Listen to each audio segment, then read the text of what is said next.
If God has elevated the individual and placed him on such a high pedestal, he must have a role, a responsibility for him. Now, this brings us to another important aspect of this topic, which is the pursuit of happiness.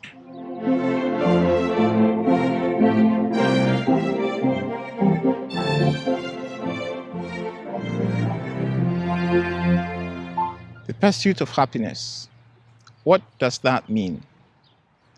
Now, when you read the Declaration of Independence, you will see that the statement, the pursuit of happiness, is not just talking about happiness as we know it. You know, eat, drink, and be merry, and things like that. There is a more encompassing meaning to that phrase. From what I understand, the founders wanted to put property ownership in there, the right to life, to liberty, and to own property independent of the government and outside forces.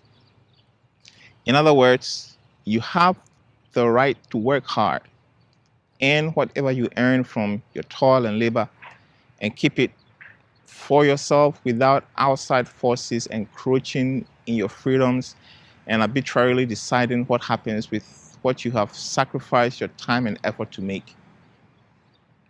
But there was a concern at that point in history to what that would mean to slavery. That slave owners would argue that slaves were their property and therefore, per the Declaration of Independence, they had the right to own and to do with them whatever they pleased. But slaves are human too, created in the image of God, and therefore have the same rights as their owners. So the pursuit of happiness became a compromise phrase. The problem with happiness, however, is that our understanding of what it means to be happy generally is shallow, for want of a better word. We say things like, I just want to be happy, or as long as it makes you happy. We have placed so much value on happiness and made it the ultimate to life. But is it? What value is there in a life whose sole aim is to pursue constantly the experience of a minute's excitement? There is no argument about the fact that people who focus their lives on happiness, the thrills and exhilarations, often come off very empty and miserable. They get bored very easily and are often looking for things that would distract them from themselves.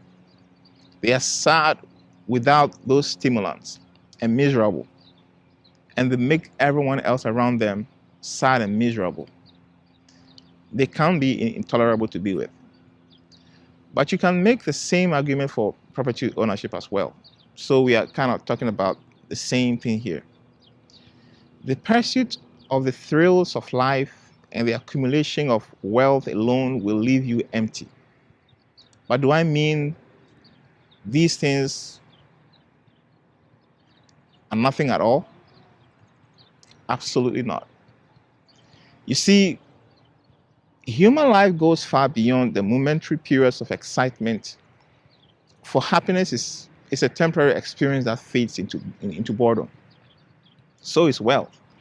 It becomes dross as soon as we have it. Solomon calls these pursuits a chasing after the wind. The thing is, when happiness becomes an aim, a pursuit, a dream, we tend to sacrifice the true substance of life for the byproduct. Happiness is not a goal to pursue, for when you make it a pursuit, you lose the real purpose of life and ultimately fulfillment. Is it an accident, therefore, that the most rich, most prosperous nations in the world have the greatest suicide and depression rates in the world?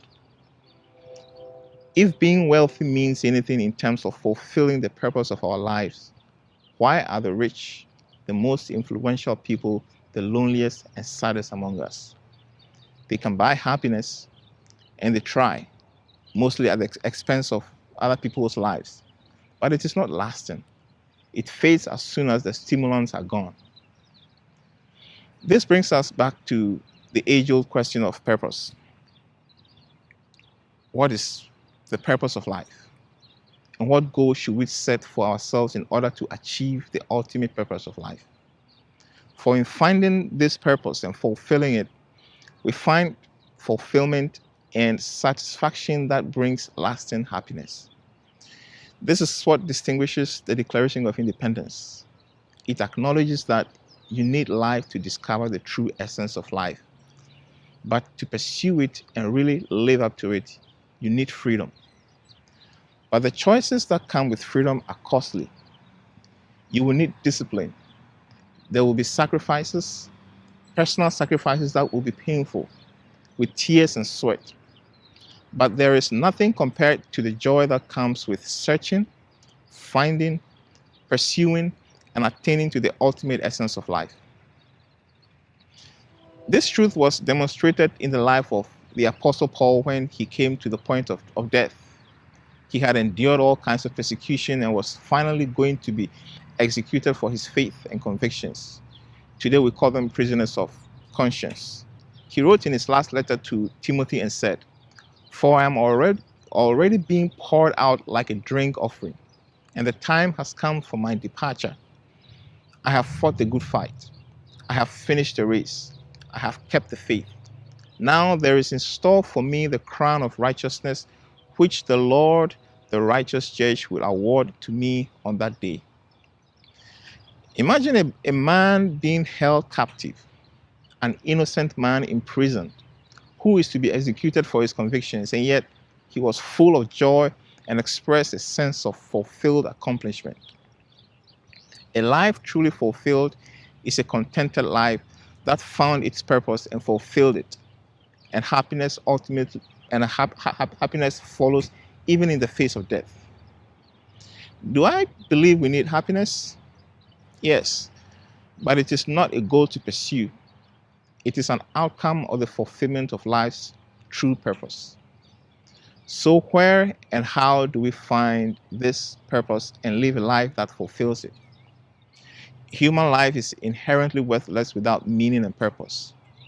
But can we find purpose and meaning without God? In a staggeringly cruel world that seems to run a meaningless cycle, the only place we can derive a sense of purpose is in God.